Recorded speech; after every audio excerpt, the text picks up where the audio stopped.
Good morning. This is Tracy Johns. Welcome to our GCTE meeting today on November 19th. We're gathered here at Gypstick, and we've also got all of you who are joining virtually. We're here and we need to do a roll call or establish a quorum. Thank you. So here in person is Jesse Gibson and myself, Tracy Johns. We have Jessica Mantooth. And I'm just calling out members of the executive committee. Are there any other subcommittee chairs on the call? Hey, Tracy, this is Kelly. I'm here. Thank you, Kelly. Hey, it's John Pope. I'm on here. Thanks, John. That's 5. And Crystal's here. That's 6, so we have a quorum and we can start our meeting. All right, thank you, Tracy, and welcome everyone. We do have a pretty small in-person gathering, but I hate to do this for those of you on the line virtually, but we are going to go around the in-person room and just introduce ourselves because this is the first time that we have been back together in quite some time. So just bear with us for a moment. And for those of you on the line, if you will please send your name and facility in the chat. Gabby's going to be collecting that information for the minutes. So I'll start. I'm Jesse Gibson, the chair of the GCTE. I'm from Northeast Georgia Medical Center in Gainesville, and we'll go around to my left. And I'm Liz Atkins, the executive director for the Georgia Trauma Commission. Tracy Johns, vice chair of GCTE. Pam Vanderberg, trauma program director from Atlanta Medical Center. Robin Axlin, trauma data coordinator at Madison. Danielle Johnson, trauma outreach and intervention coordinator at Kennestone. Gina Solomon, director of TQuip. Gabrielle Say, executive assistant of Georgia Trauma Center. Jessica Mantooth, the education subcommittee chair at Northeast Georgia Medical Center. Sarah Parker, I'm the lead guardian analyst at the Joseph Steelberg Center at Doctors Hospital. Jackie Payne, trauma outreach injury prevention coordinator at Northeast Georgia Medical Center. Crystal Smith, trauma outreach and injury prevention coordinator at Atrium Health Madison. Awesome, awesome. So it's good to see some folks in the room, but hopefully we can continue to do in-person options moving forward because I know it's very important to be able to network and make connections and meet one another. Before we get started into the material of the meeting, I wanted to take just a minute. I know there were several celebrations. First, I think let's let John Pope talk about his most recent accomplishment at Cartersville. John, do you want to share what you guys have just accomplished? Yeah, sorry, I had to get off mute. I'm gonna go with lucky and a lot of hard work. We pulled off an ACS verification. We're now the first level 3 ACS verified center. That's awesome, John. And you guys are the first level 3 in the state to do so. So very, very awesome work. And I'm sure that there are lots of other level 3s and all of us really who want to hear about your experience. So congrats to you. I know I don't think we have to ask for everyone, but I know there are a lot of folks from Georgia represented on the TQuip at the annual TQuip conference with poster presentations. And then our very own Liz. Do you want to share what you were awarded? Sure. Well, it's all the work of you guys and a 48-hour turnaround on an idea to submit it. That is how it always works. So we decided to take a look at show the change in our risk-adjusted major hospital events from back in what was my initial slide? I think 2016, yeah, 2016 to where we were already in 7 of the 8 cohorts. It was pretty devastating to look at that. And then excluding our most recent report, which we know a lot of issues have occurred due to COVID from our most recent report, but back to spring of 2019, we saw a really dramatic improvement. A lot of that was just cleaning up data, okay? But along with that, we infused that requirement for ACS verification, funded the ACS consult. So really, what we did was just kind of come up with this conceptual model of how, and you heard, if you listen to the fireside chat with Dr. Hoyt and Dr. Chang, which was so fantastic, it all goes back to that Donna Beatty structure, Mhm. process, outcome piece, right? Mhm, And mhm. our system is really set up for that because on the structure and process side, you have DPH, OEM, S&T who does the designations and also ACS for the consult verification piece. And then also the commission supports structure because we fund your readiness cost, some of your, your uncompensated care, your registry stuff. Okay, but then the bigger funding for Gina to do the work that she does, so it tied it all together and it was so exciting to present. And I think like there can be so many offshoot projects of that. So if you don't have anything to do 2 hours before or 2 days before an abstract is due, call me, let's get together and talk it through and we can submit some stuff. So, Awesome. yeah, so Congrats thank you and- guys. Congrats to the whole, all of us, everyone in the room and on the phone, everyone's had a contribution to that work, so. Is there anything else? Has anyone else had a visit or anything, a big celebration of recent that you'd like to share with the group? Like I said, lots of great work. I saw many of your posters. I still have to get to all of them, but I think everyone should be very proud of what we're doing here in the state of Georgia. Jesse, I would like to mention, Liz helped us deliver a bit of a surprise the same day as your symposium. That was really excellent and really enjoyed. But we attended the quarterly meeting for the quarterly advisory meeting for the DPH Injury Prevention Program and iPrices quarterly meeting and surprised Lisa Dawson, who is the director of the Injury Prevention Program, with an award for injury prevention excellence in the state for all her contributions, as well as Westminster Church, which is in the social circle area.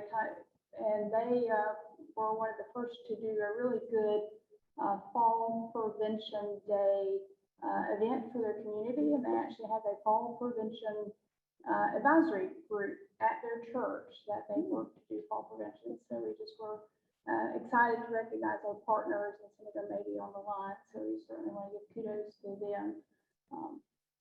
So thank you. That was a very neat surprise. They had no idea it was coming. The look on Lisa Dawson's face was just. I'd like to recognize Pam's work with ACS on the new best practice guidelines for spine. And then what's coming out next? We are currently finishing up the guidelines for substance abuse, mental health, and alcohol screening and treatment. So the guidelines will probably be coming out of TQIP next year, but we are finishing those up now. And the nurses help to write the implementation of the PI sections, and we attend all of them. So how to really do it. Yes, The guys come up with the concept. yes. So the nurses are the ones that come up with all the implementation and how to do a gap The real analysis, stuff. how to get a committee together. So we are finishing up our part of that section right now. Exciting to have a voice at that table as well from our state. So thank you for that. You had one more thing? Congratulations to Emmanuel Medical Center on a successful level 4 redesignation visit, as well as, because Renee's not here, Wellstar Paulding, who also is now part of as a level 4 center. So Very, very good. All right, before we move on, I do want to get approval of the minutes from our August meeting. I know I've sent those out a couple of times and received a few, mainly just attendance corrections. And I appreciate you guys letting me know. It's a lot of emails to flip through. So today, hopefully, we're going to make that process a little easier by using the chat. So if you did not hear that already, I'll say it a few times throughout the call. Put your name and your facility in the chat so that Gabby is able to record that information. Can I get a motion to approve the minutes from August? Make a motion to approve with the attendance corrections. Motion to add my attendance. Well, Jessica, you should have called that. I'm just kidding. I'm just kidding. All right, and I have made all the other corrections prior to that. So I know last person I think had reached out to me just the other day and I had added that. So I'll add Jessica Mantooth. So with that change, is there, Make a second that we approve with all the amended changes. thank you. All right, any objections? Okay, we'll consider those approved. So thank you so much. All right, now we will move into our new business and updates, and we will start with Liz. Okay, thank you, Jesse. Appreciate it. I have quite a bit more than I thought, as I warned you early, because yesterday was a pretty busy, jam-packed, and lots of approvals that I'm happy to say at yesterday's meeting. So it was a great commission meeting yesterday. As you all said, I think, Dr. Ashley addressed that most of us spent Monday, Tuesday, and Wednesday as part of TQIP. So that was really exciting and a great meeting, as always. On the subject of TQIP, for those of you who were not present at the collaborative section of the TQIP conference where we had our GQIP meeting, it was announced that Dr. Chris Dente, who's led our collaborative since its inception, has decided to step down and expand his academic career in other directions. So Dr. Rob Todd from Grady has agreed to step in and serve as our chair, and Gina will give you much more updates. She's working feverishly to get Dr. Todd sort of up to date as to all the work that's done. And it's kind of an exciting time for the collaborative because it's really like GQuick 2.0 as we move into arbormetrics, risk-adjusted benchmarking, and having some more rigorous meetings. So really excited about that. Lots of work going on in the subcommittees, which you'll hear about. And then, of course, a huge welcome to Gabby Say, who's our executive. Yay! I cannot tell you how excited I am. And Gabby is fluent in the ACS language because in her previous role at CHOA, she sort of helped in prep for ACS visits and stuff. So that'll help us as we move forward with our system consult, et cetera. So welcome, Gabby. And she's taking your meeting minutes. That's perhaps the most exciting thing, right? I told her we would tag team it. Okay, lots to go over. So there is, and we are getting in the habit of posting our full commission meeting packet to the website prior to the meeting so that you all can see what we're reviewing, because you should be able to see it. And we did not do webinar for this past meeting because we had a little natural experiment with owl-to-owl communication. So we had a second owl setup. We weren't quite sure how was going to work, but we do love to see your faces in person. It's great to have your representation at the commission meeting. I think when you look out and see that sea of drama programmatic folks in the audience, that's pretty powerful. So we love to see you in person, but we look forward to making the meeting accessible by webinar. And then now with Gabby here, I can monitor the chat. And so, Dr. Ashley, we struggle between making it like this sort of formal state sort of meeting and yet having it be open enough that, he wants your feedback. They don't want to pass something that 500 of you are out there saying, no, this should never happen, So anyway, that's just a little bit on meeting logistics. Okay, to the point with money. All right, lots of happenings that you may recall me talking about last year. There was some legislation that had passed through the House and Senate that I just found out was signed by the governor, and that was House Bill 511. And what that did was dedicate our super speeder fees. You guys probably know we're funded by super speeder and fireworks excise. Super speeder generates somewhere around 23 million. Fireworks excise a lot less, actually, about $500,000, but it's growing. A lot of these things, when they first get started, like super speeder, I think was only 10 million when it first got started. So that's grown over time. So, but that money always went to the general fund. And every year, Dr. Ashley and I'd have to put on the Paisley pumps and pearls and go up and say, please, can we have our money? Please, please, please, please, please. And the last 3 years, we've been successful in getting. They would give us a base budget somewhere around 13, 15 million. And then we go ask to be trued up, as they say, to the full amount. And we were successful the last couple of years of getting the full amount. But it was always at the whim of the legislators. Well, we were the benefactors of that legislation because it came up through the car tire disposal fee, which you may or may not know, but when you get new tires on a car, you pay $10 to deal with the cleanup of that. And that money apparently never went to that initiative. So, and then apparently it caused a major mess that was never addressed. So the legislators said, why do we create these laws to dedicate these funds? And then every year we rate those funds. So that bill was signed, and what that does is create the Trauma Care Trust Fund. So that is going to dramatically change what I hope and what Katie, our CFO, for all intents and purposes, what her goal, her and Gabby and I are gonna work on over the next year is, we don't want you to have to invoice us for the trauma centers 4 times a year. That's madness. So we want, it's probably still gonna have to be twice a year, but that will make it easier, because we're anticipating nothing will change for this upcoming year, because we'll have to still go and talk to the legislators. We'll always have to go talk to the legislators and tell them what we're doing with the money. We probably will just not be involved in the appropriations process when they start with the mid-year budget and then with the next fiscal year budget. So what it will hopefully look like is by your FY24 contract, which sounds so far away, but it's really not, is that you would get to payments. And what I hope will make it even more easy is that now that we have all the PVP on a calendar year, is that we can take more of a sort of CMS calendar approach to this, whereby your current performance will dictate your future financial remuneration. Does that make sense? You guys are shaking. Okay, yeah. So in other words, we won't be rushing to get your report card in and, you know, adjusting your, doing all that amended contract. That always confused me. And so, you know, now that I'm here, I can maybe do something about that. So that way we get your report card, and then that helps us. Katie doesn't have to do that quick running on the hamster wheel turnaround. We can then put that into your next year's contract. Okay. Now, that being said, one of the things that has been talked about at the budget subcommittee meeting, and this wasn't talked about yesterday because we're not ready to bring this forward, but I need this group's input on this, and we don't have to talk about it now, think about it, but when we meet again in February, we have to talk about it.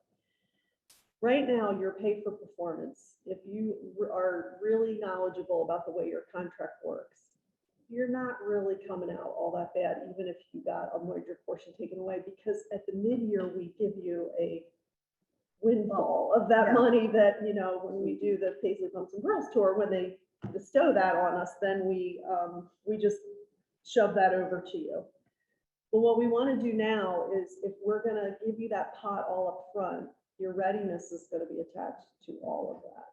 All of the, you know, that what used to be amended money, you'll get all that up front, because the way I see this happening is the budget will be the full $23 million budget. So we'll have the trauma centers allocation carved out of that. So it'll be greater risk, which will just mean that, you know, I don't see us, I think where we are right now with the PVP, we should probably just keep it. Everybody knows it, you're familiar with it. It helps you get people to the meetings that you need to get there. So Until get our staffing. exactly, until we get across the threshold of some of these transitions with how your invoices and stuff are going to go, we should probably just leave that where it is. But that being said, Gina and I have had discussions about using your GQuip data for processes, things like time to, you know, isolated hip fracture fixation, that sort of thing. Like, you know, you got to create some incentives to really get. There's no reason to let somebody lay around a hospital for 3-4 days. And you're just asking for trouble, right? So that would be really novel if we could kind of move in that direction. So you guys are the movers and shakers on that. So I wanted to kind of put that out there, because we got to have much more conversation around that. Okay. Right now, by the way, our super speeder revenue for this fiscal year is up by 12%. Good. We'll watch that carefully now. Let's see. The other things. Any questions? That's a lot of information. So any questions on that? That's a major. Would this affect, if we ever get back to doing educational funding? Because we kind of changed that. Yeah. So one of the motions that the commission made yesterday, the only reason that we really have not done education is because, you know, originally it went through the foundation. Right. We couldn't do that anymore. Then it went through GEMSA, which is not really, GEMSA does a great job with EMS education. I'm not really sure there's a need to put education money through GEMSA. So what we want to figure out, and another thing Katie's working on, is just a grant process where you say, I want to do a TNCC course, because people email me all the time. Can we do a TNCC course? Yes, I want you to be doing that. So one of the motions that passed yesterday was the Regina, on behalf of the budget subcommittee, asked if when we're at the end of the year, and hopefully when we move into trust fund world, this will not be an issue anymore. But when we get towards the end of the year and initiatives that for whatever reason never got off the ground, or I have contingency money left over, we have to start figuring out where to put that. Now, we did a great job last year with stop of bleed equipment. We totally threw some money towards that. But the budget subcommittee asked for some, what's the right word? They wanted some leeway in already approved initiatives like education to be able to move money there so that we're not on this timeline. So I think either through that process or through the budgeting, we're probably going to put some money aside, not just for education, but back for the regional improvement grants. And we're going to create some, so instead of just saying each region gets $25,000, it's going to be a grant process. We're going to come up with an application. I will probably tap into a lot of you to help with that. And then the budget subcommittee will review those, and we're revising our strategic plan. So you'll get that. Your initiative should tie into the strategic plan, because we haven't given any regional money, but we didn't give any regional money because we had old purchase orders with money that was never spent. So we had to clean up a lot of that. So I think if we can get a better process for grant, which again, Katie's working on, and then a process for regional, an application for regional improvement grants. And regional improvement grant could really be anything, right? It could be injury prevention. If your group has something like that, it could be some sort of equipment that you need for your region, whatever. We'll create something around that the commission can bite onto and approve. Possibly something like what Jesse's done in her region with the whole blood initiative, maybe to help fund. Those, to me, the ones that speak to patient outcomes are Yes. like the best. The goal. Those are hard. I get that, right? It's really hard to come up with. That was easy, right? I mean, you just snapped your fingers and that happened. Those are hard projects, but honestly, that's where we want to go. That's why the PBP needs to go towards the outcomes. Like, you know, if we're trying to give you all this money to do it the way it's supposed to be done, but on some level, we gotta, you know. You gotta move the needle. Right, and the legislators, you guys, they eat it up. They love it. They love to hear that we're driving, you know, outcomes. I have one question, back to Tracy's original point about just education budget. Is there any opportunity for, you know, how we have in our normal contracts, the registry funding is there every year? Is there any way to like allocate a certain amount in our annual budget from the commission to the Center for Education? So that, you know, if I know Northeast Georgia wants to put on 18 TCs, I know that I'm receiving X amount of dollars from the commission to help cover that. I don't know if that would sort of help with, you know, explaining to our C-suites and whatever, why we need these classes, where we're getting some of the money. I don't know if there's an opportunity there. I would say let's take it offline and talk to Katie. One of the things that's really hard is that the costs of courses vary greatly, and I get it that when you're doing it rural and there's not access to hotels, people have to drive sometimes. To try to pay people mileage is a little bit more money, but we got to come up with a tight process, because we have to show, you know, how the money's spent. Accountability.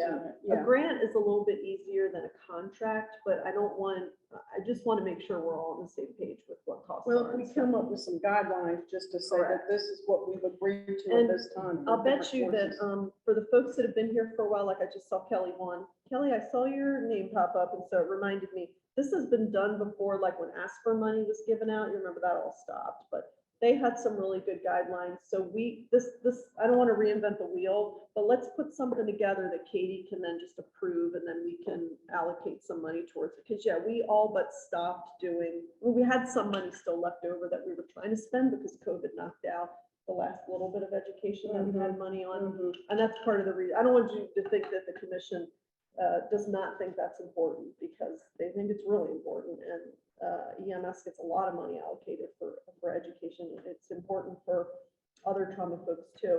It's just that we had some lingering money, so we got to figure out a cleaner process for it. And we look forward to your partnership to help us do that. And even Jim said this, while the cost factor is different for the various courses, the EMS courses are by and large much cheaper than the nursing courses or the ATLS courses, they do have some pretty good guidelines in terms of this is what you can pay for patients, this is what you can pay. So it may be useful just to see the buckets that they've got to in terms of, standardized patients, there's a set, rate that you can do. Kind of people say in the budget. Agree. A lot of the stuff is written already. We just need to formalize it and then get a amount that you think is worthwhile. And then, I always like putting it through the center because you're already in our system and we can ACH drop you the money and that works nicely for Yeah, that. I guess it's just different depending on where you are in the state, but like us being the only trauma center up where we are, we're already doing it. Yeah. You know, and so for it to go through us, it makes the most sense, but I Right. understand when there's multiple centers and things, it's a little different, so. But it would help in planning if we have these grants up front. You're not giving money to somebody who doesn't have the resources or the organization to use it, which is what might have happened with some of the RTACs. So, but if you've got people who are actively going after these grants to say, I can, put on 2 ATLS classes, 2 ATCN classes, then you're committing to doing that. Yeah, maybe that's a good point, is like what you have done in the past, because to your point, I mean, I don't want we shouldn't give a lot of money to someone who hasn't ever done anything, because they're not going to be able to pull off something like. Well, or can't prove that they do have the resources Right. to do it. They Right. might have developed that, but hadn't had it in the past. So is it this committee, I mean, I know this is not necessarily just all GCTE, but should we form some small work group to talk about? I would recommend it. I need, there's a couple work groups I need for you, so Okay, let's keep it, yeah, yeah. is we got now some the work to time do. that we should do that? Or- We can take it offline, and then I think it'd be good to have representation from the education subcommittee, injury prevention, and we'll take it offline and sort of Even decide. really registry and PI, because there may be things that we could do if they collectively statewide. Well, remember, we always did we rotated at the spring meeting, topic optimal, that kind of thing. And then on the line of registry education, and we're gonna talk about this, and I know Cheryl's not here, but Gina, before I end and before I gotta go, we should talk about this schedule to kind of get everybody on the same page of what the spring meeting means. Is that if because it looks like the spring meeting is gonna be a smaller meeting, just because of the venue. Also, I would say the registry subcommittee should really come up with some ideas of what would be meaningful education for them. We know that it's great to have everybody in one room, but if that's not possible, because you can't send them to St. Simon's, I mean, it's hard. I mean, the nice thing about having a meeting in Adairsville is at least now there's something in the upper part of the state, and then St. Simon's is kind of the lower part of the state. So I would love a recommendation about what would be meaningful education. I think Gina would appreciate that too, because we struggle with that, and what, if you drag if your registrar has to go all the way to St. Simon's and there's really nothing there for them, then what do they get out of it? And so St. Simon's, again, doesn't have a whole lot of meeting space. So, does that make sense? I don't know. Is there something could we do something here? This is the middle of the state. Could we get everybody here and review cases? I would just toss that around in that group and come up with, and then maybe that could be a separate thing that's funded. That would be great. And it's speaking from the, perspective of budget wise, I want to send all my registrars, but at the same time, budget wise, I can't take them places as well as I can get them to do virtual courses. And when you have an opportunity like we did ICD-10 last year, we were able to get everybody through that we wanted to. And so that was very helpful. And it made them feel good that they felt supported that way. Okay, sounds Hey, like- Liz, can y'all hear Yes, me? Kelly. We can. I would love to do more with the registry and from the registry subcommittee perspective. And I'm just thinking about turnover too with the registrars and how often we need to do classes like that. I know some people have very dedicated, loyal registrars, but some tend to turn over very quickly as people advance or get their degrees and move forward. So I can take it back, and then Tracy, you and I can talk about, I guess at the next subcommittee, what we want to do. Are you targeting though August is what you're thinking, Liz? I missed that part. No, we don't have, we tried doing registrar education in St. Simon's. It didn't work that great. It's not, as Tracy said, there's so much, cost associated with the travel to that. I don't know if it's the right thing. I think we just need to hear from the registrars what makes the most sense. And, does something virtual, would the registry group benefit from having their own, retreat somewhere where they could just, go for a day, do coding exercise. I mean, I love the coding exercises we used to do back in the day. If anybody remembers those. I guess, Yeah. yeah, I guess from my perspective, I'm just thinking about when do you need to, if you're thinking, are you thinking budget for next year? Let's not even worry about the timeline so much on it because, I think we just have to get it right, what we need, get the concept, and then we'll, we've become magicians with figuring out how to get things funded. So, we need the story and the concept down pat first. And honestly, these rooms, just FYI, having done several computer-based trainings with like the different task forces that GHA has, they're great for people being able to set up their laptop, plug in, and the internet is getting better. So Yeah. just FYI. All right, and then just a couple other things, Jesse, sorry. No, you're good. So the level 3 and level 4 readiness cost survey was just completed, and thank you all for your hard work on that. I know certainly the folks from the level 1 and level 2 centers can feel your pain because that is, like as pleasant as a root canal. So hopefully that'll give us some really good information to move forward, to really take a critical look at our funding formulas. And that is going to be the next big ticket item for the trauma administrators group, is to look at the funding formulas. They have the same formulas that have been in place for a long time. Is it where we need to be? Do we need to change? What do we need to do differently? It might be fun, but it might not be. So hopefully we'll take a look at that. The other thing the budget subcommittee passed yesterday, if you're from a center who doesn't contract with us, but you're designated or ACS verified, you submitted your one-time grants for a readiness allocation, and those were all approved yesterday. So we will work on getting those one-time grants out to you. In addition, the motion that came forward from the rural group, which was to TCAA put out a limited reduced membership, 1-year membership. So the commission passed to fund that for all level 3s and level 4s. And the reason we're doing that is because, there's a lot of benefits to a TCAA membership. And I know it's expensive for those of you who are paying it out of your pocket, but just consider this concept that if you're like in a level 1 and level 2 and you're paying what is it, $7,500, I think it's probably, it used to be 5, but I think it 5,000 went for up. 1, it's 4,000. 4,000. Okay. Well, then it's probably not even half of one of your top tier activation fees. So you got to kind of look at it as that. And it is the lobbying group for nationally, federally, for trauma centers. And the only thing that is going to be tied to it, and you're going to get reimbursed, you have to do your membership first and then send us in your invoice. I would start your membership application now because TCAA will have to send you an invoice. Is that you have to have one of the best benefits is you get a one-on-one finance call. So you sit on the phone with them, with your CFO, your TMD. I would recommend your administrator, and they talk you through kind of soup to nuts. So you have to make that appointment. Okay, they want to get something out of funding this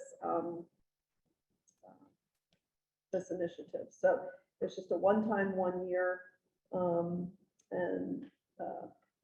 hopefully folks will get a lot of benefit out of that. You do get a lot of reduced rates for a lot of their educational programming and a lot of free webinars and things like that. So, and then the only other thing is the Barnsley thing, which also is part of Gina's report. We just kind of wanted to, Gina and I and Gabby and Cheryl from the foundation went over to Barnsley last week to kind of take a look at the lay of the land. Unfortunately, the venue, I think it's gonna work well for like a leadership retreat, but like, we're not a lot of rooms there, so Uh-oh. we have to, it is probably just gonna be, and if you look at who's required to be there, it's really just the trauma program manager designate, or the trauma medical director designate, and your administrator or designate. So what we're trying to do is work in for the administrators, and hopefully I'm working with TCAA to have the trauma medical directors and trauma program managers be able to attend this as well, is a 2.5-hour finance workshop. So part of the commission's funding is that the commission ensures that the commission is the payer of last resort. So I think the finance workshop will get everybody on the same page with your revenue opportunities, as it were. And it's not meant to be a deep dive. We can do a deep dive by webinar, but your administrator will have to attend. And then the administrators, there'll be a lot of breakout meetings in the afternoon. There'll be an administrators group breakout meeting where we'll talk. We're hoping to launch that, getting into the funding formulas and taking a hard look at that and moving to 2.0 funding formulas. So I'm sorry, that's so much information, but it was a jam-packed meeting. Good So, discussion too. Also, you're trying to get the Barnsley kind of virtual and, Okay, good. Thanks for bringing that up. Gina, jump in here with me. There won't be virtual at Barnsley, so Okay. it's not going to work well, given the venue. So that's why we're orienting it more towards a kind of leadership retreat. Now, we can do our setup and whatever for GCTE, and we'll have to do that for the commission meeting as well, because that's a public meeting. This is technically a public meeting too, so. But we won't be able to do like, your virtual attendance. So the whole goal really is to get that group of people in a room one time at least to have, Dr. Ashley is going to do, a sort of recap on, since there's so many new folks, a recap of like where we were, where we've been, where we're going, that sort of thing. And we'll want to do it as sort of like a panel type thing and have some of the other leaders and get your feedback. Okay, like it's time to get people in the game, take it where it needs to go. So it won't be one of these things where you're bringing 5 people from your center. Does that make sense? And we are, we probably do the OWL for the rural breakout and maybe for the administrators breakout too, but really in your PVP, it's supposed to be the one thing that they do attend. And we have to leverage that group, because also yesterday was brought up, and now Jesse, your medical director is co-chair of the trauma medical director committee and kind of de facto chair, because we really don't have a chair of that right now. Well, your boss is chair, but we're removing him from that because he's a little too busy for that. Trying to take things off his plate. So we want to get that group engaged to re-engaged, because it's been a long time since that group has met, and a lot of stuff has come up about the movement of patients within the system, and we need a stopgap on that right now. Like I'm talking this week, we talked about getting a WhatsApp messaging a group together, at least until we can get something else.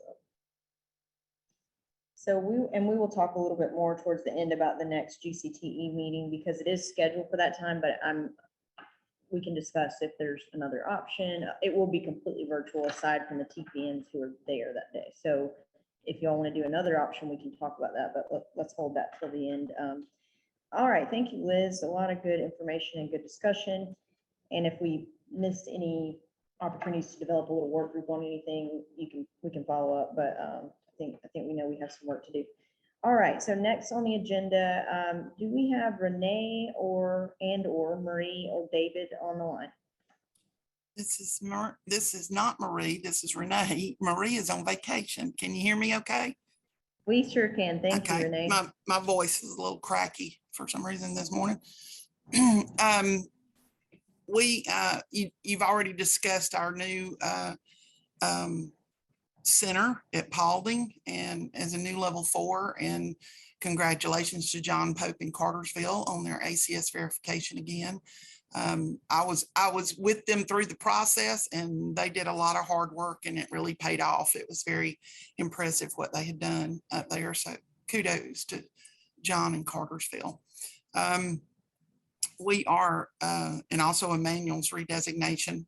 And so we're still at that break point of the COVID where we're having some difficulty with getting reviewers, and now we hit the holidays, but we're hoping to ramp up pretty strong after the first of the year with catching things back on track. Also, the ACS is beginning to schedule some of their visits. It is at this time still virtual for those, but I think there's a few that's been notified already of the dates that's been reassigned for them for their verification visits or their re-verification visits. So I think next year is going to be a really busy year for everybody, and trying to get all of that caught up.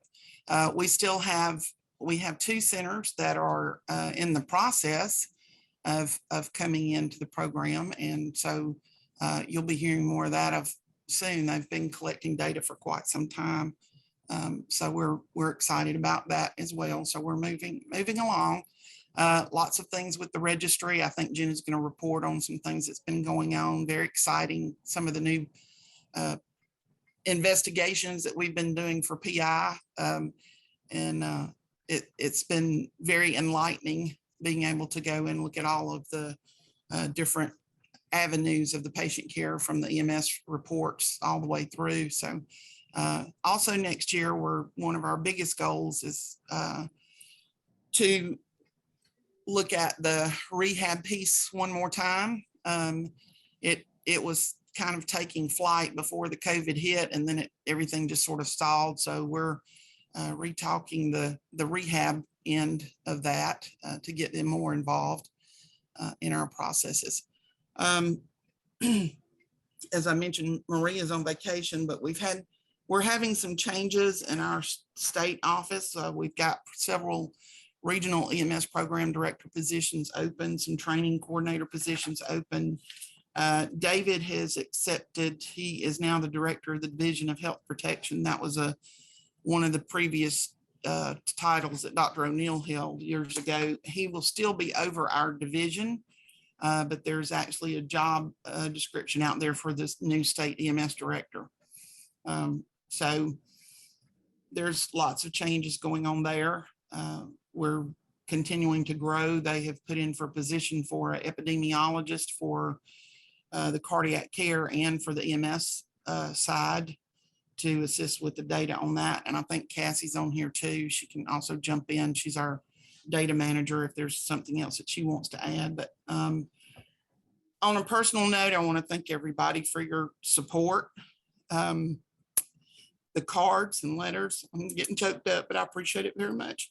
And does anybody have any questions that we can answer? I know, again, I think everybody's pretty much been involved in all the registry going on. I think everybody's been copied appropriately to that process. But is there any questions that you have directly for me? Crickets. Okay. Cassie, did you have anything you wanted to add? Good morning, everyone. Thanks, Renee. As Renee did say, we are in the process of interviewing those 2 epidemiologist positions. We are coming close to completing those interview processes, and we hope to have those 2 onboarded hopefully by the end of December, beginning of January. Also, too, we are getting ready to transition EMS from our current NEMSIS version 3.4 to 3.5, and we should be getting that timeline out to everyone hopefully the first quarter of the year. Other than that, unless anyone has any questions, I don't have anything else.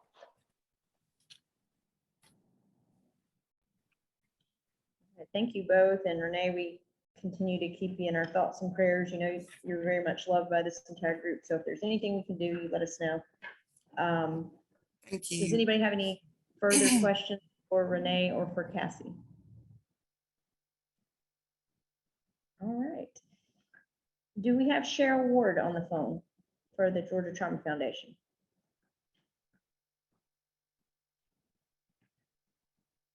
She may have told me she had a conflict. Do you or Gina want to give a report on the foundation, or Skip, or?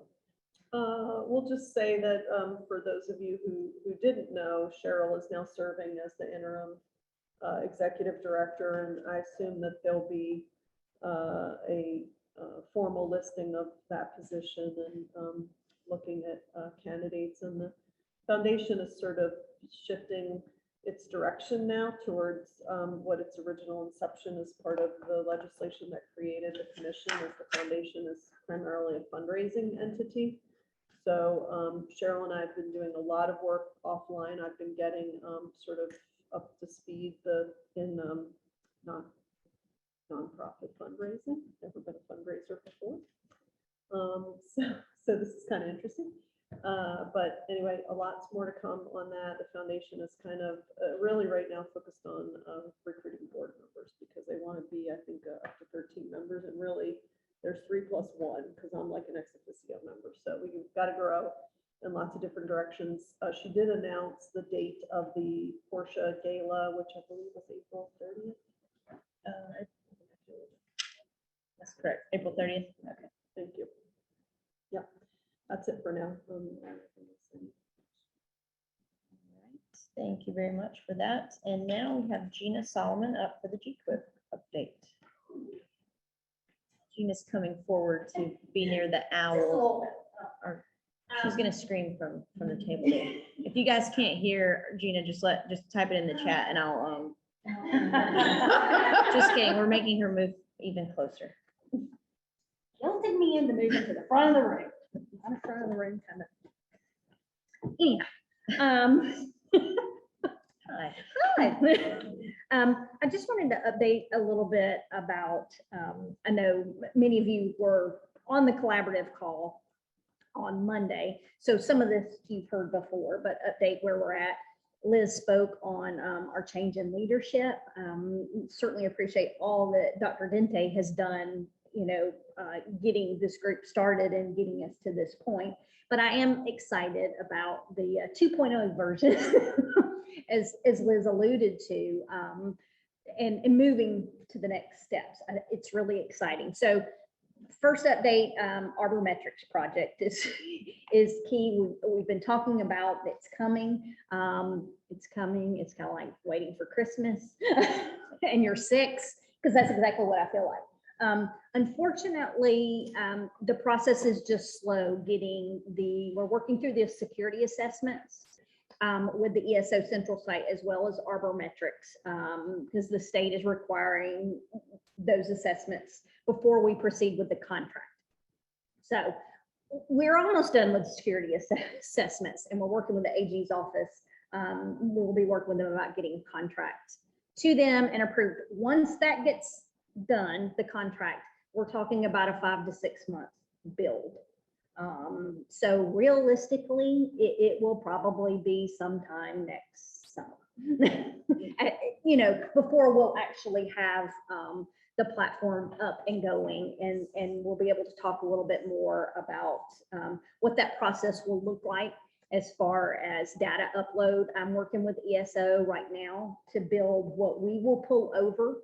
And just a little clarification, as we talked about on the registry subcommittee, like GQuip's not going to require any additional data points that outside of what the state and NTDB already requires. But I may pull in some additional data points that you happen to be capturing at your centers that would be useful for performance improvement, such as base deficit.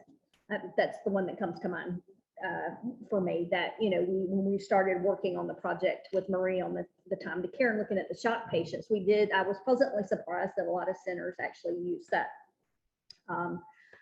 data point. So there will be nothing extra required at this point in time, but I may pull over. So I'm working through the schematic with ESO on what I want to have in the GQuip central site download. But there won't be anything additional now. Now, future is really open to some great things we can potentially do, because we've really modeled this project after Michigan.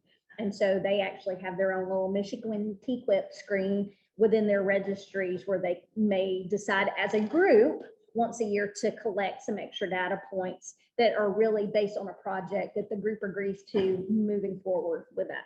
Like right now, they're collecting amount of crystalloid with their MTP patients.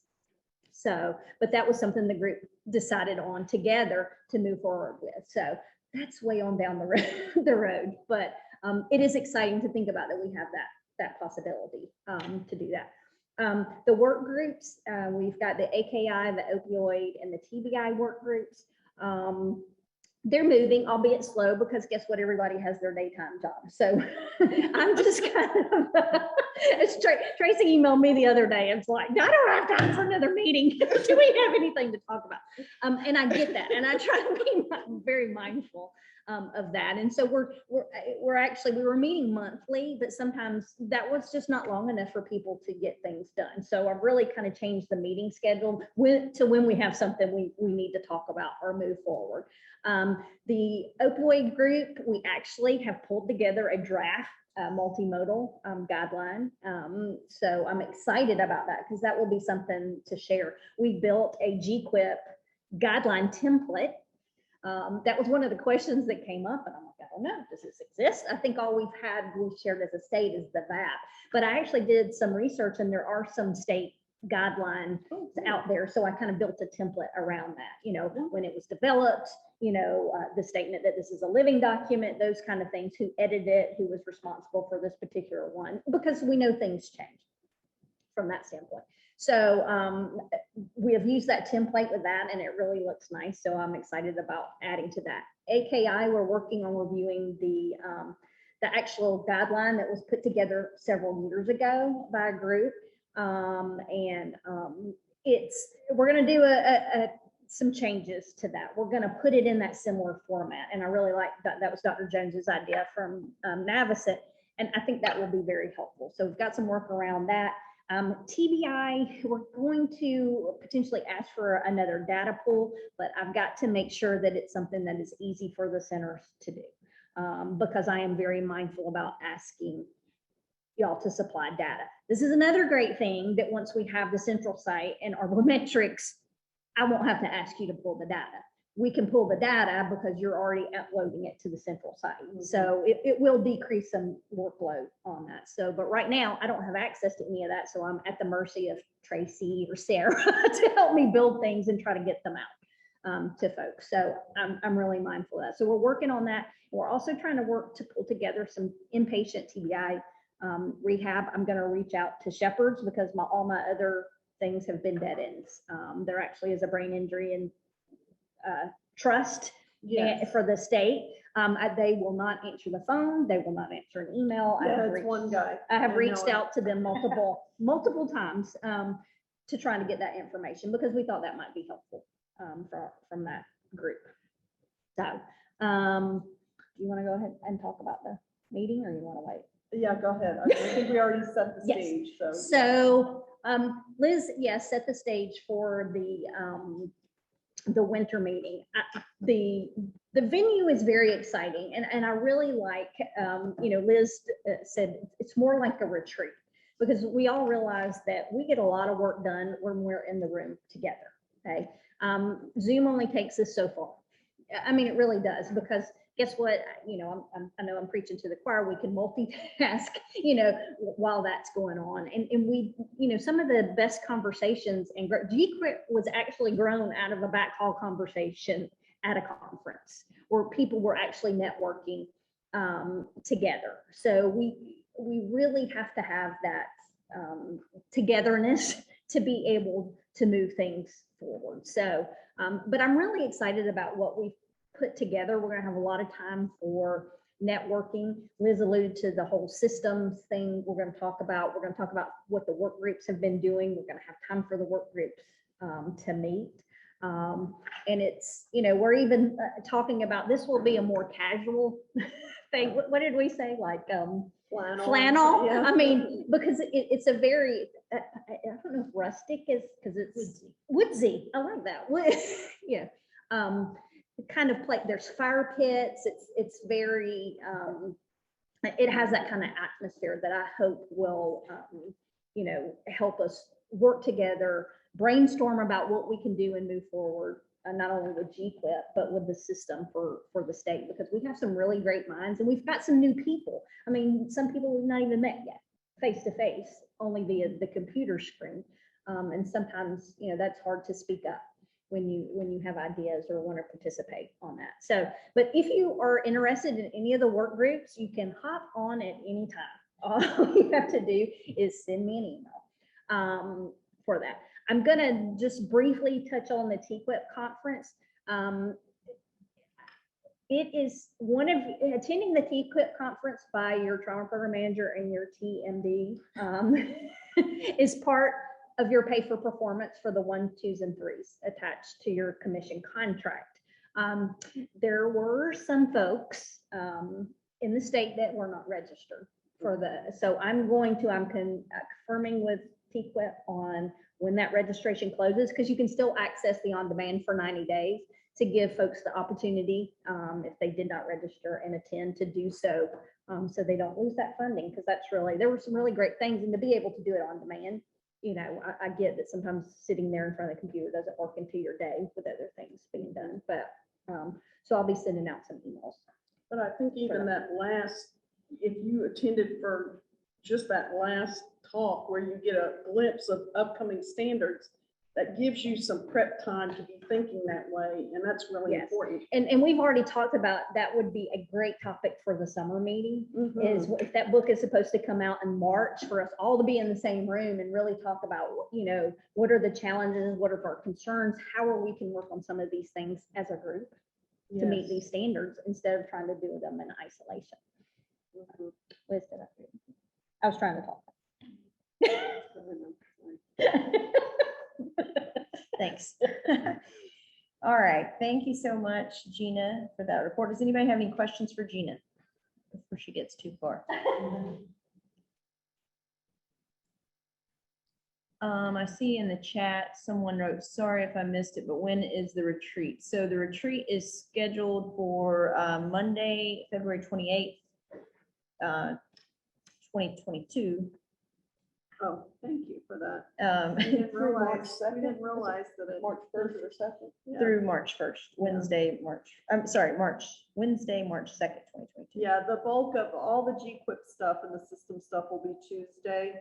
As Jesse, I think you're going to talk about, do we still do the GCTE? We have the GCTE time carved out for Monday afternoon, because there's like a group activity planned for that afternoon that would be really fun to have everybody there for. And then Tuesday would be all day GQuip, and then Wednesday you wouldn't have to stay for, but is the commission meeting just in the morning, and then we're done by lunch, before lunch. And Gina, I would mention with your Arbormetrics list, we'll need to double check that against the state data dictionary, just to make sure that everything is a required element. Well, and I worked with Marie for her. Perfect. With her, actually, I used her schematic. And we actually just added a column for GQuip, and she helped me work through some of that. So we did it together, so absolutely. All right, very good. We are just a few minutes behind, so I think we're going to catch up here. It's time for the subcommittee reports, and so we will ask Jessica Mantooth, who is the new chair of the Education Subcommittee, if she would like to go ahead and give her report. She's coming up to the hour. Good morning. The Education Subcommittee, we've met twice since I took over as chair, virtually via Zoom, just to kind of talk about challenges that regarding education during COVID-19, kind of how we're going to move forward, brainstorming ideas on how to get trauma nurse specialty classes, or if we have trauma nurses in the ED, that education is challenging with staffing as it currently is. So just knowledge sharing, trying to figure out a way to easily communicate with people across the state on all these we have lots of grand rounds, trauma grand rounds going on that people can attend virtually. So instead of just sending out an email, that kind of gets lost, trying to figure out a way to update everybody easily, to have a one shared place to go. And that's really it, establishing our goals as well, but we wanted to wait until the goals of GCTE as a whole were established, so we could really funnel into that and help the bigger picture to really help move us along and improve the state.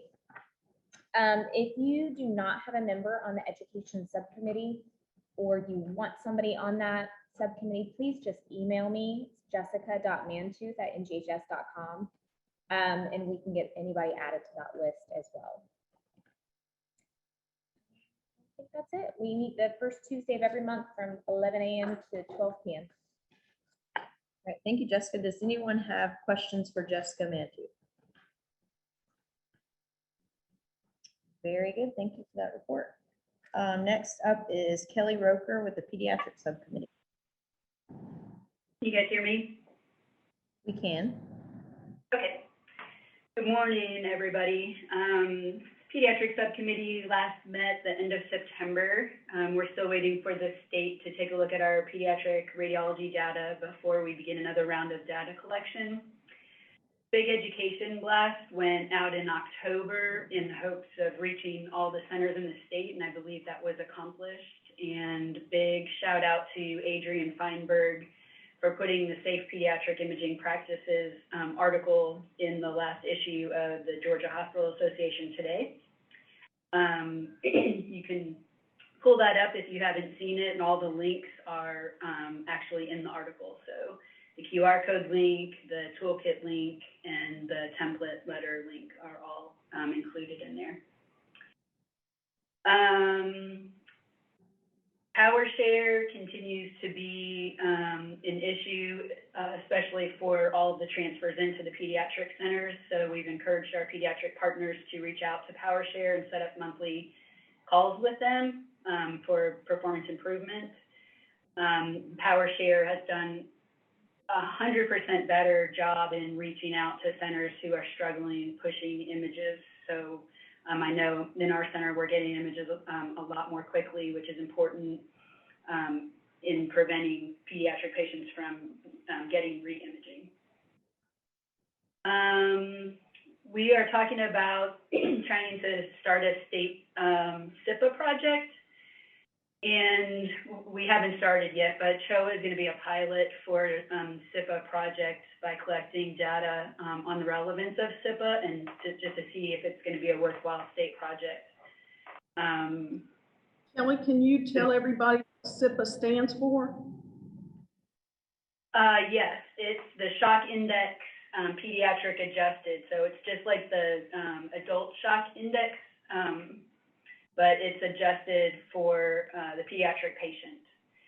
So our goal would be to use the SIPA score to help outside hospitals prior to transfer determine the need for further stabilization of those critically ill patients prior to transfer. So it would hopefully prevent those sicker patients from immediately getting put in the back of a truck and becoming unstable en route.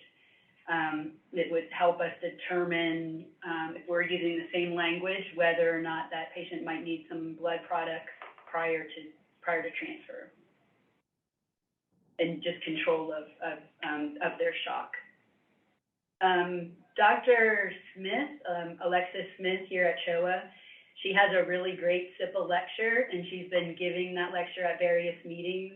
So if anyone has an opportunity for her to give her lecture, it's really enlightening and kind of gets you excited about having the SIPA score be in more common language when we're giving report and receiving patients. And then the last thing is some centers requested a video for removing a patient from a car seat in the trauma bay, and we coincidentally had just made one. So if anybody would like a link to that video, how to take a trauma patient out of a car seat in the trauma bay, we'll be more than happy to share that link. It's available. And then, yep. I was going to say, it might be just a good idea if you want to send that link to me. You probably sent it to me before, but if you want to share it with myself, and then when Gabby and I send out the minutes, we could just put that on you know, on that same email. So everyone has access to that video. And also maybe just go ahead and put it in the chat box. Oh, that's true. If you could put it in the chat box today, that would be good. Okay, we'll try to do that right now. Okay. I'm sorry, I and then interrupted you. One last thing on a more personal level, I just wanted to announce John Johnson made the decision to leave CHOA. So he is no longer in our outreach and education position, but we did hire Stephen Gu, who was one of our trauma nurses. So I just wanted everybody to know that Stephen Gu is going to be our outreach and education coordinator. So I just wanted to welcome him. And Jessica will be reaching out to you because he needs to be a part of your education subcommittee. Awesome, Kelly. I do want to follow up with just a question yesterday that came up as I was reporting out to the Trauma Commission. They were interested in asking about the radiology project, and I shared that you had the article in GHA, but I think for the next commission meeting, I would like to be able to report, you know, what's the end goal of that project, so that I know you guys are working on collecting data, but what should I say as I report to that group as far as, like, you know, I know we've implemented it, you're collecting data. What's your kind of goal to say that one's done? Check off the list. Almost like an abstract. I think we need one more round of data collection, just a couple of months worth of data, so we have some improvement to show. The problem in the first round of data collection was it wasn't collected in a way that we were able to compare easily. So Gina was going to have the state help try to sort that you know, kind of mess of data collection out, so that we have some kind of starting point, initial data, and then we'll be able to show some improvement. So we'll be able to publish something. Okay, and that was asked about as well yesterday about publishing. Kelly, maybe you and I can get together and kind of draft something up, just a little more formalized for the commit, you know, for GTC, so they can see, and for the group. Because I know what you're talking about, because I've met with you, but if they're not in that headspace, it's kind of hard to explain briefly. Yeah, and Gina, do you have any idea time-wise what we're looking at for that data to be evaluated? I know you guys have been super busy. She's walking to I'm the walking up, sorry, Kelly. Yeah, I'm gonna try to get you and Jesse together. Jesse has taken a look at the data, and he said it's not really amenable to analysis. He said it's kind of difficult from his initial look to find any good way to analyze it. So maybe we can get with him and see if we can talk out if there are certain things that we can kind of pull out of the data, because he inputs things into SAS and things like that, and there's a lot of text, free text and stuff like that. Yes. So the formatting of the data that we have is a little challenging for him, but he may have some ideas that we can chat with him about. And then he can maybe also give us some tips for if we're going to do a second round, how we need to do it. Because I think with any of our data collection projects, every single time we learn something, that this is a better way to do it when you're wanting to input it in those types of software to get scientific analysis out of it. So I'll look to do that, Kelly, in the next couple of weeks. Maybe after Thanksgiving, we can catch up with Jesse. Okay, That's perfect. Jesse. Thank you. That's Jesse Codner. Sorry. I know, I do that. Everybody texts me like, they think I'm doing so much. I know. Like, well, you know.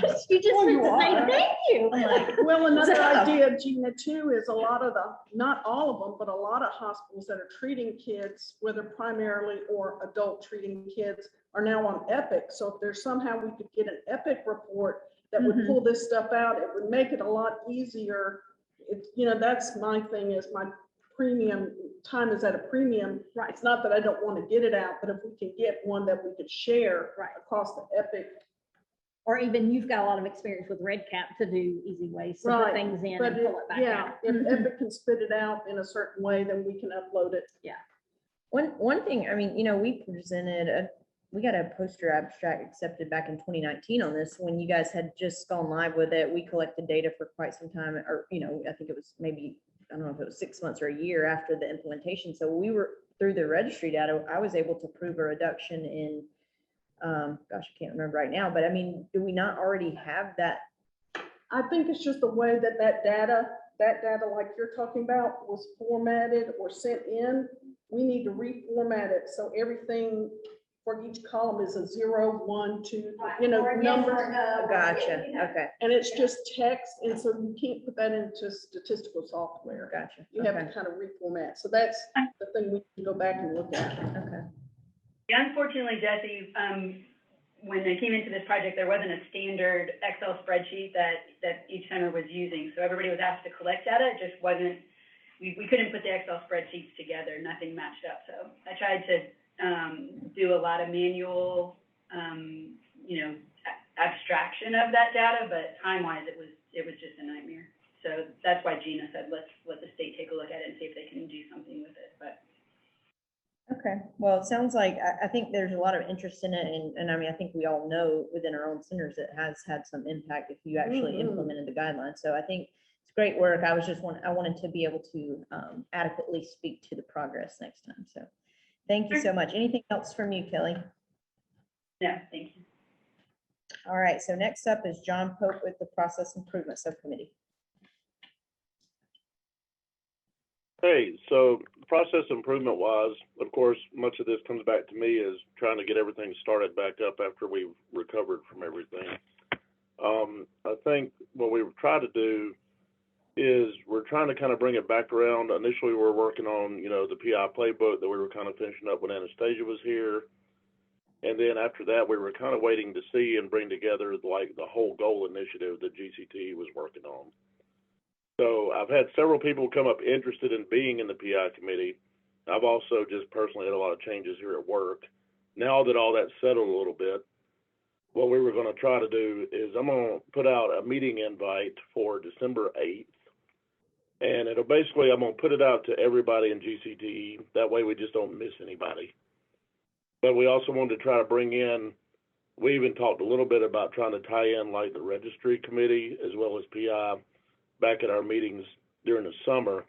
That way we could actually really work towards more of the common goal instead of just kind of out in the left field somewhere. So that being said, kind of pushing a reset button. Going to set that meeting for December 8th. It is Wednesday morning, I believe. Excuse me. And then really try to kind of kick off exactly what we really want to do. And the request of that is also to bring the ideas of what you want to see the PI committee really do so we can actually be beneficial to the whole committee as it is. And so that's where we're at. It's a little vague, but I think the best thing we need to do is really get a good start so we can be supportive of something that's really more meat on the bones, so to speak. What time did you say, John? We're going to do it at 9 o'clock the morning of December 8th. And I'll send it out as a WebEx, so everybody should be able to attend if they can get on. All right, thanks, John. And I mean, I think we all can certainly empathize with just needing to hit reboot sometimes. And so I think it's a good time to do that. And especially if we get to our conversation a little later in the agenda, hopefully we can help give some direction to what you guys work on. All right, next is Kelly Vaughn with the registry sub. Good morning, everybody. So the registry subcommittee met in October and discussed the V5 changes that we requested from DI. Some they were able to do, some they were not. Those changes, those should all be seen by the centers, hopefully starting January when they do do all their changing and uploading they need to do. The registry meeting dates we have not set for 2022. I was honestly waiting on the image trend changeover and the states. They were going to do some training with us towards the end of the year. I haven't heard anything about that yet. So when we get that done, then we will also talk about, Tracy and I were talking about what the registry needed to do, accomplished over the next year to year and a half. So we'll get all that out and get the 2022 meeting date set. All right. Any questions for Kelly? And last, but certainly not least, Crystal, would you like to report on injury prevention? Sure, so we have been busy. We continue to meet monthly, and just for everybody's benefit, next month, we're gonna kind of be off of our normal schedule. We're gonna meet December 14th at 2 p.m. and the falls and the traffic task forces will be the ones meeting that day in addition to our full committee. So we've got a lot of things going on. So we did kind of establish a goal for ourselves in the coming year. Of course, we're going to still continue to develop resources that are community facing and make them evergreen so that if anybody wants to take them and run with them and use them at their facilities, they can. But we also are going to try to do at least one virtual offering per primary mechanism over this coming year. So the special events task force of our subcommittee is currently working on the Stop the Bleed Blitz. That will be, again, kind of revamped and rebooted for the first week in January. That is designed to catch those schools that are coming back for teacher in services. But this time they've also requested that student groups be able to join, and of course we can accommodate that, no problem. Also, to Liz's point earlier, the Trauma Commission did spend quite a lot of funds on Stop the Bleed. And so your RTACs are going to be getting some additional Stop the Bleed resources. But we did also decide that all trauma centers will get at least one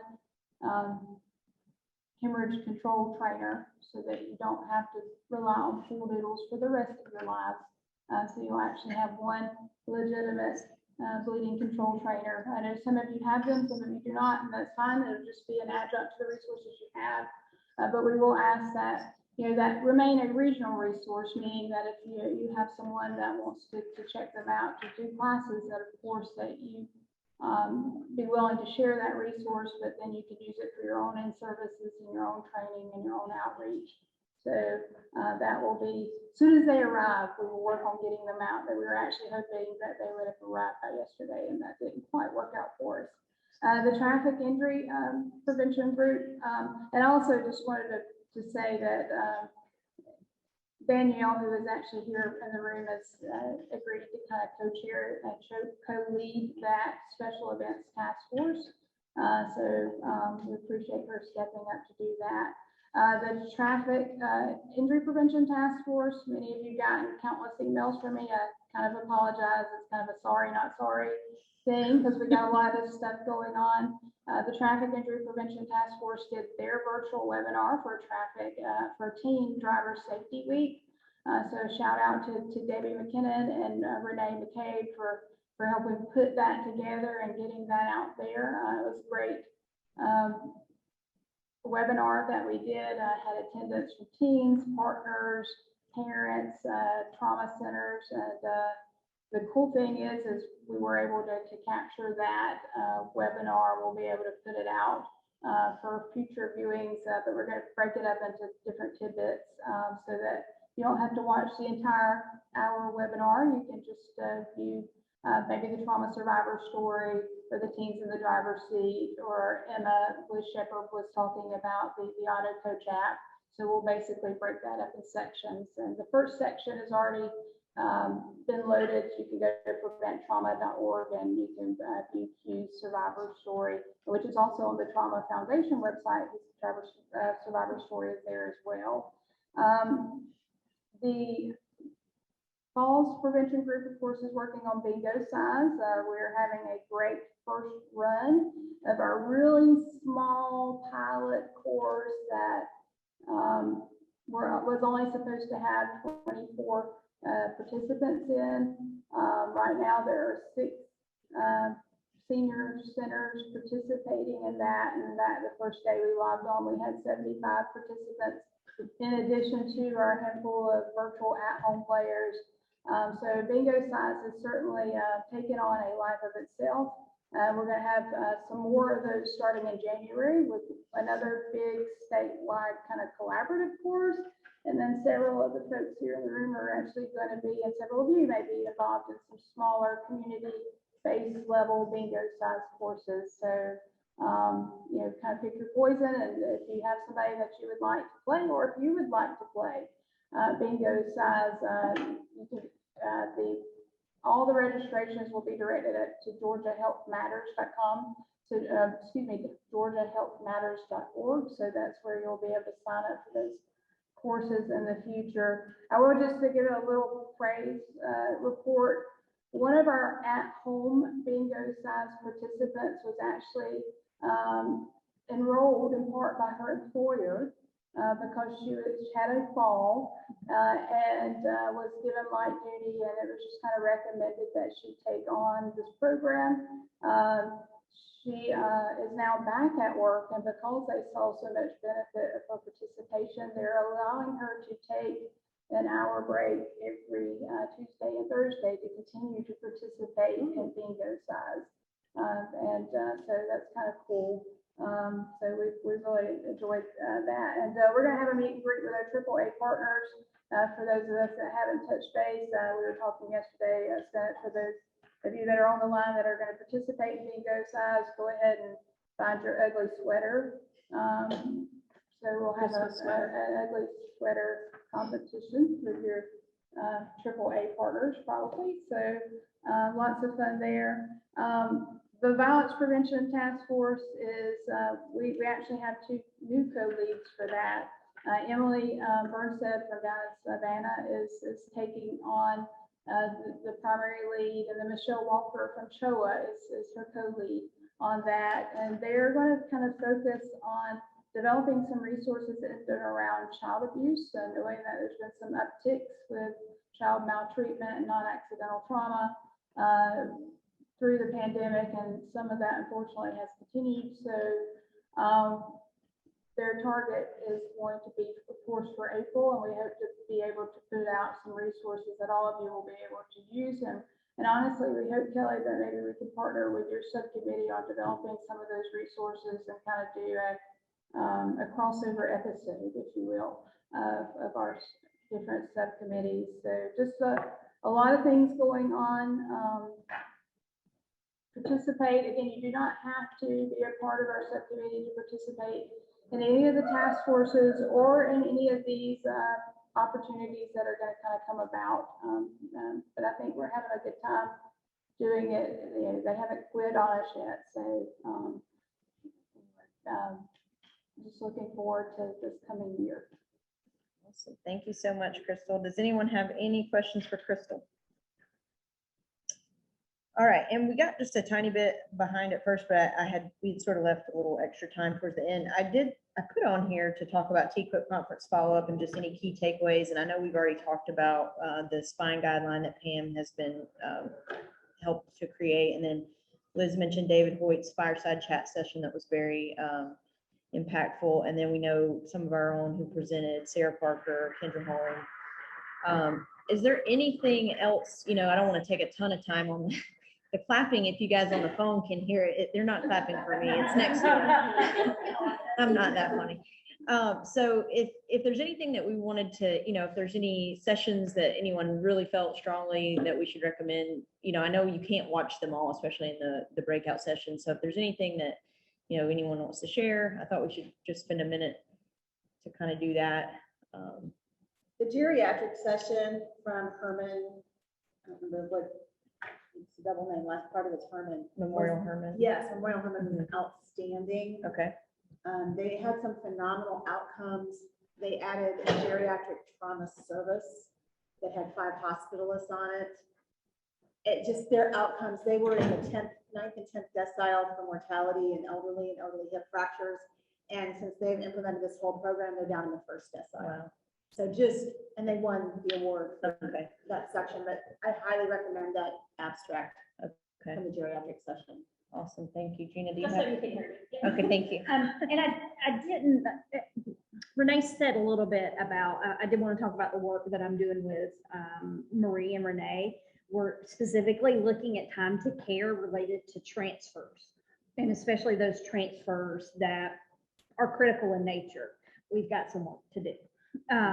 So, we've had some interesting cases where we've just have been speechless about how long it has taken. a critical patient to get from Ditch to door. Yeah, ditch to door, yes.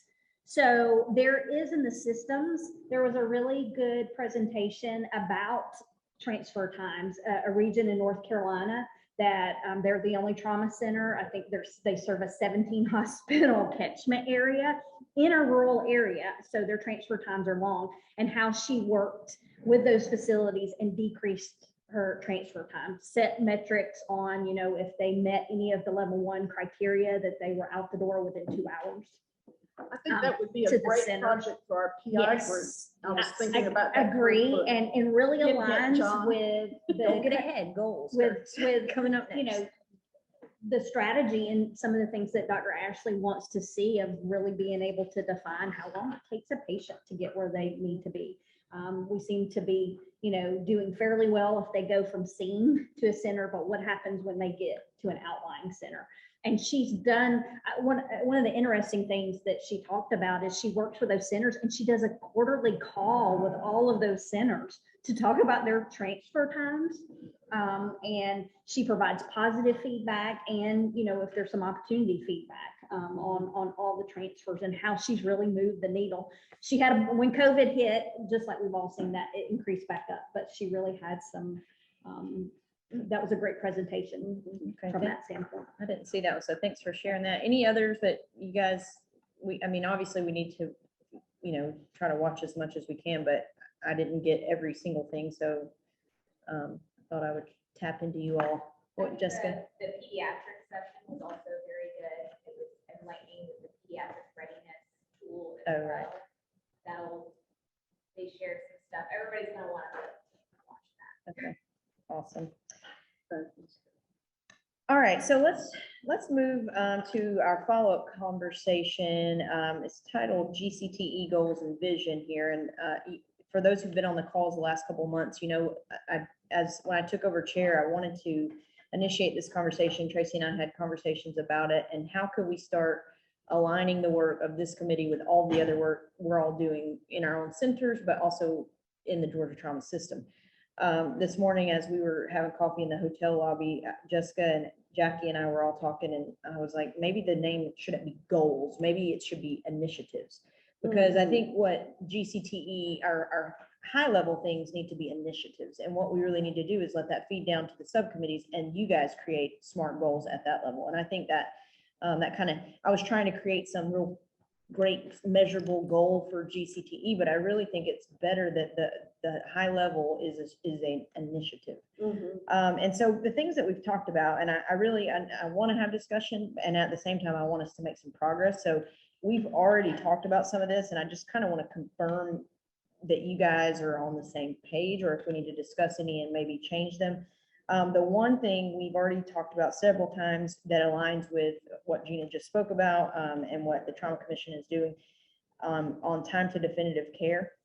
So if that were one of our initiatives, and this various subcommittees that could impact that, my challenge would be, okay, I guess let me step back. I think if each subcommittee can create 1 to 2 SMART goals around these initiatives that we talk about today, I think that will be really helpful. And I think what we can do is really engage people, you know, especially the larger subcommittees. Like John has a very large subcommittee, and then the Kelly Vaughn, the registry group, it's a very large subcommittee. And so I think this really helps to engage those frontline people on those groups. What can we achieve? How can what we do contribute to this overarching initiative? So with that said, if you go back to time to definitive care, and I think Tracy just said it, that might be a good idea for John. I mean, I can easily see where the PI group could probably create a SMART goal around that. And one thing at our organization, I don't know if you guys talk about it, but when it's goal time and strategy season at Northeast Georgia, we talk about catch ball and how my goals are going to impact your goals, and how we need to work that process back and forth. And so I see that here. If the PI subcommittee is going to say, okay, we're going to create a SMART goal around time to definitive care, well, they need to play catch ball probably with Gina, probably with the registry team, to make sure that, hey, we're all, you know, talking the same language here. So far, is everybody kind of, I'm seeing some nods in the room. I can't see you guys' faces on the phone, but is this sort of sounding like it can get us on a track to actually make some progress and not be spread so thin and trying to attack each little thing that comes up? I think the time to definitive care will be really good for this group. I mean, we're the ones who are going to be doing a lot of the legwork anyway. And so I think that one's important. And it really encompasses your outreach person. Right. You know, your RCAC. Right. And pull into that mix, so it really can expand a lot. Even- For registry folks. Right. When we're looking at data, if they're missing data, 'cause that's a huge piece when we're looking at those reports. from the Right. state, that we don't have. Well, and as we were all just talking, I just jotted down an example of, just so I could sort of make, again, a visual for anyone that, I know I'm sometimes in my head and I don't make a lot of sense, but just an example initiative. If we were to say, hey, we want to improve trauma surgeon arrival time to level 1 activations in the state, that's our initiative. I could see where each subcommittee could actually make a SMART goal around that. For instance, the registry could create a SMART goal around, let's ensure we're going after the right definitions and right data points. They could create something on that. PI could develop a standard tracking and follow-up process. Education, teaching the teams, you know, and then so on and so forth. I mean, even Crystal, we'll talk about another initiative in a second about increasing public awareness of trauma, but I could see you guys creating something to share with the public what it means to come to a trauma center. It means you're going to have care at the bedside within X time. And so you see, I'm trying to loop us all together so that, you know, I think the commission will really like that if we can report out and say, you know, these are our 3 initiatives and this is the work that each subcommittee is doing to feed into them. And then look what we've done. Actually, in a year or two's time, we're going to have moved a needle in a big way, I think. And Jesse, to speak to what you're talking about, you're talking, you know, helping that timeliness, but you're looking, you know, at your facility response. And so if that's what your data shows, for us, having a 30 to 40% transfer rate, where we could really work, because we have a large catchment area, it's from, you know, not seen to outside hospital, it's outside hospital to us. That's where we see those big gaps. And I think that's some of the places. Absolutely. And so even the TMD group can come in, you know, and help us educate those doctors at these outside facilities on, you know, what's the basics you have to do and get them on the road. Our TTDC. I mean, Yes. all those things feed in. So let's nail down the initiatives and then we have some time for some discussion. But I think that, so initiative 1, if no objection, I hate to just be like, we're going to do it, but I think sometimes when you have so many people, we just need some decisions. So time to definitive care, initiative 1. Does everybody agree on that? Yes. I think it supports trauma system work. Initiative 2, Crystal and I have talked a lot. Their group does so many things, as you all just heard. I mean, her report's like 20 minutes because they're doing so much. And I don't want them to stop that by any means because they're a very well-oiled machine, but I also want to help them. Her group is very different and they have a lot of other community partners outside of the trauma centers.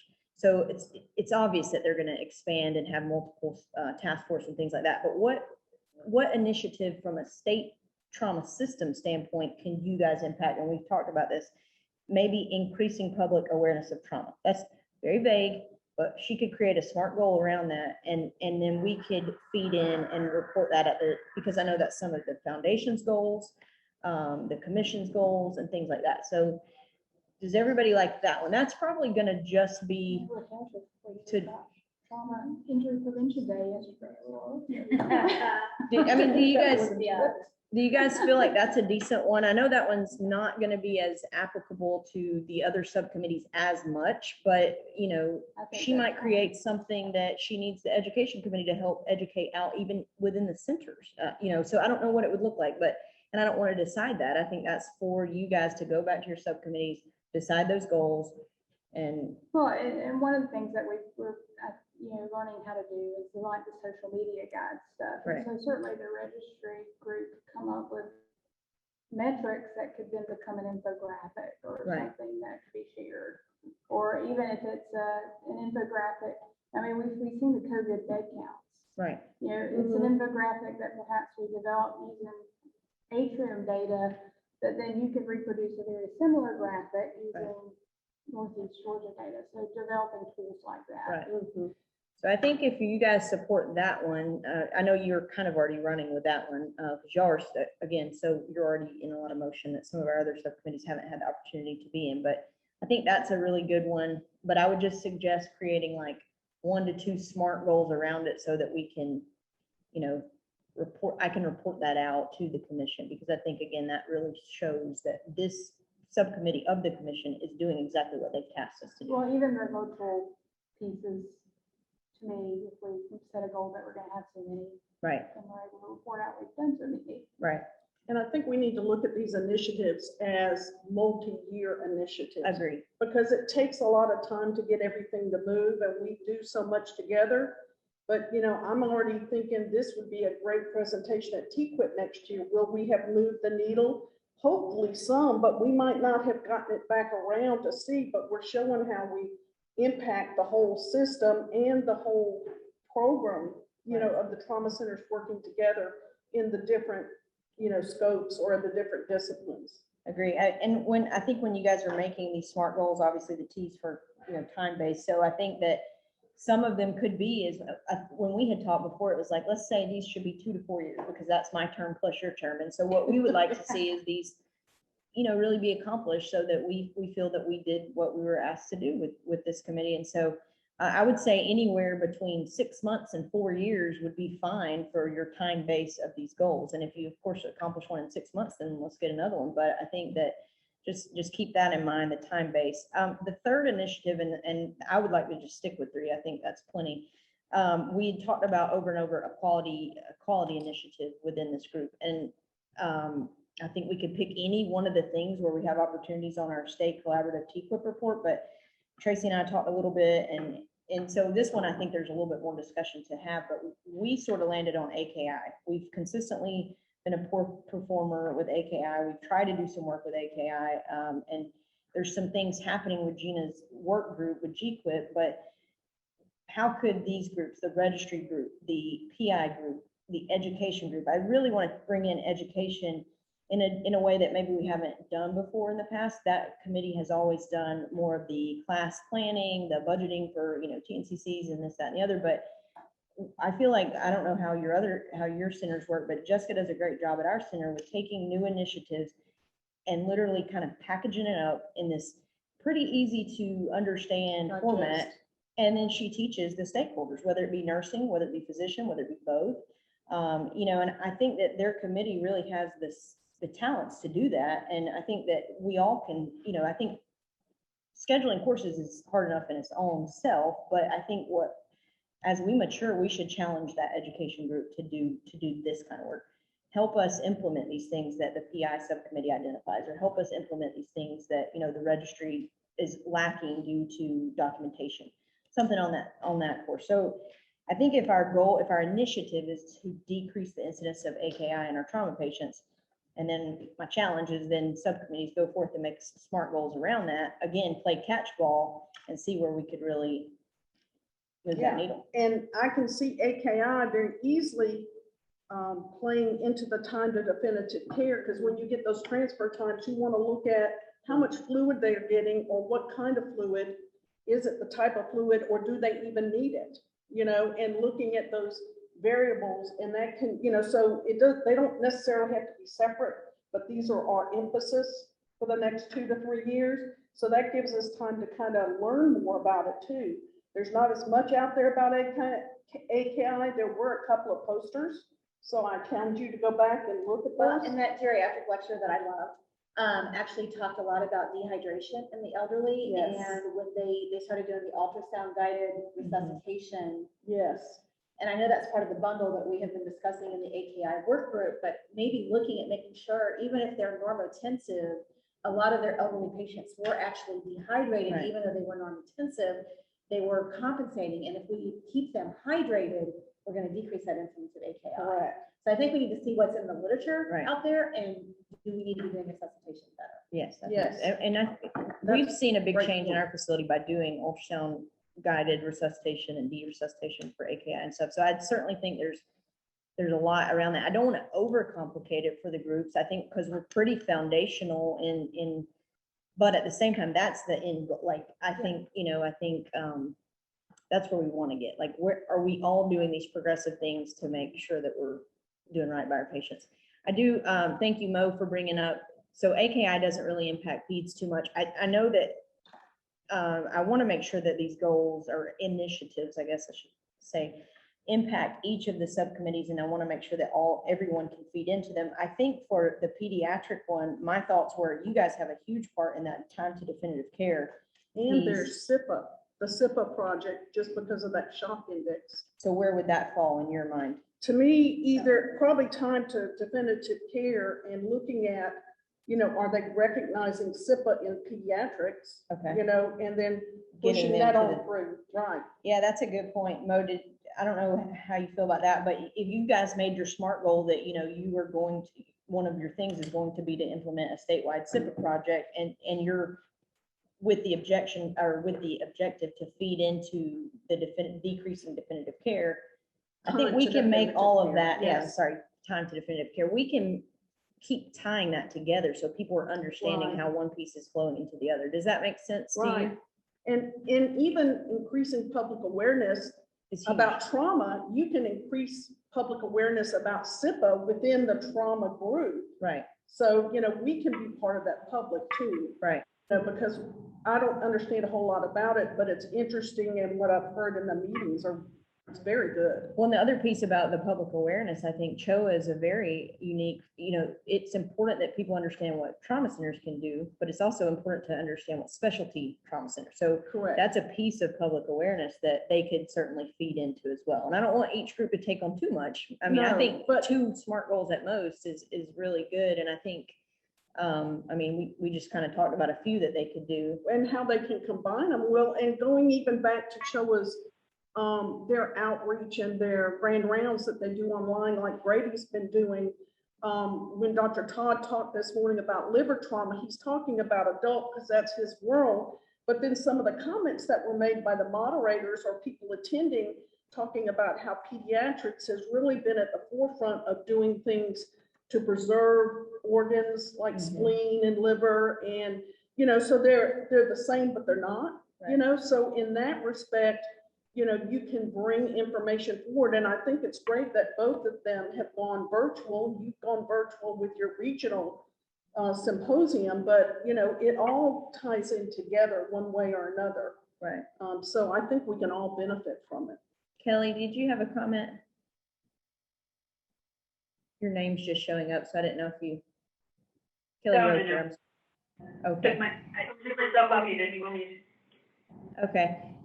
So does everybody feel pretty good about those 3 initiatives? I mean, I'm looking in the chat. If anyone majorly objects, please say so or type it in the chat. The room seems to be in agreement for the most part.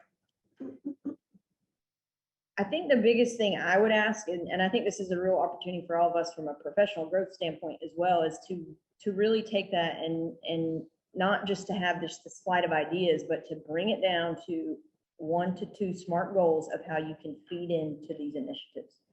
And I think that, I know that takes structure and discipline in our groups, but I think that's how we can help each other. Tracy can help me like calm down and not try to have 10 ideas and, but I think we all need that in our group. So I think that this will be a really awesome way for us to show that, stakeholders from our registry to our injury prevention and all in between really do impact these important initiatives that actually really do feed into the goals and initiatives of the Georgia State Trauma System. So I'm seeing a lot of agreement. I'm hopeful that you guys are excited. I'm excited to do this. I know we've been talking about it, but I think that this really kind of puts us like, hey, rubber on the road. Now each subcommittee has a task to go back, create your SMART goals, and then develop your plans.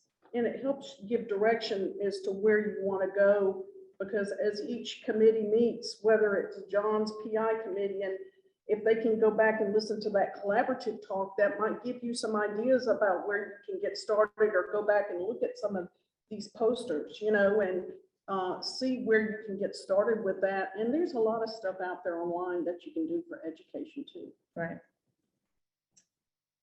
All right, so I see, thank you, Nadira. You like the initiatives. I appreciate that. I'm not seeing any objections, so that's good. Any further discussion about that? All right, so I guess the ask is that the next GCTE meeting, I would like to hear what 1 to 2 SMART goals each subcommittee has. So that's kind of the challenge. It gives you a quarter of time to do it. And what actions you kind of agreed upon to kind of work toward those goals. Right, and if you have any, Tracy and I are here and we can help in that and help kind of make those connections if we need to. But I really think that engaging your subcommittee members into this will make it more meaningful. And I think it'll, when there's buy-in from all levels, I think good things happen. So, all right. So on that note about the next meeting, I know that Liz and Gina have talked about the agenda for the Barnsley retreat, so to say, and it's not going to be an in-person event with all of us at the table. But they did allot time for GCTE to meet on Monday, the 28th from 12 to 2. I guess that would be the same sort of format we have today. You'd have the TPMs in the room and then everybody else virtual. February 28th, because there's March 1st on, that's trauma commission, excuse me. Yeah, February 28th. Ding dong. So we can either go with that day, and then, half the crowd will obviously be there in the room and the other half on the owl. Or if you guys want to try something completely different, I'm open to that. I think this is, even though again, we only have 15 people in the room, and I know everyone on the phone is equally as engaged, but it's very, I don't know, it's nice to see some faces back, and it just is making me stay optimistic that we're going to get more and more of this FaceTime as we move forward. So any thoughts on if we should meet on the 28th as scheduled on the Barnsley agenda, or if we should meet sometime before that? I would definitely like to meet not after that. Personally, I'd say let's plan on the 28th, and if there's something that comes up that needs the group to, approve or push forward, but that gives us a little bit of time to operationalize, define those goals, and get something going. Okay. Any other thoughts?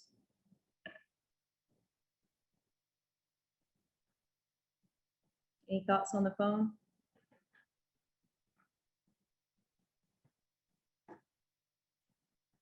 All right, well, I think let's just stick to that. We'll put the meeting on the books for March 1st, 2022 I'm sorry, not March 1st. February 28th, 2022, from 12 to 2. We won't have lunch provided, so eat before you come. Is there anything else we need to discuss today? I think this has been very, very helpful, and I appreciate everybody's input and engagement, and I look forward to seeing what we come up with. There's a place to eat there if you have a long drive and you want to get there a little bit early. Okay. So now it will be time for our vice chair to adjourn the meeting. With no other business, I adjourn the meeting. Thanks, Tracy. Thank you all. Have a good day and a great weekend.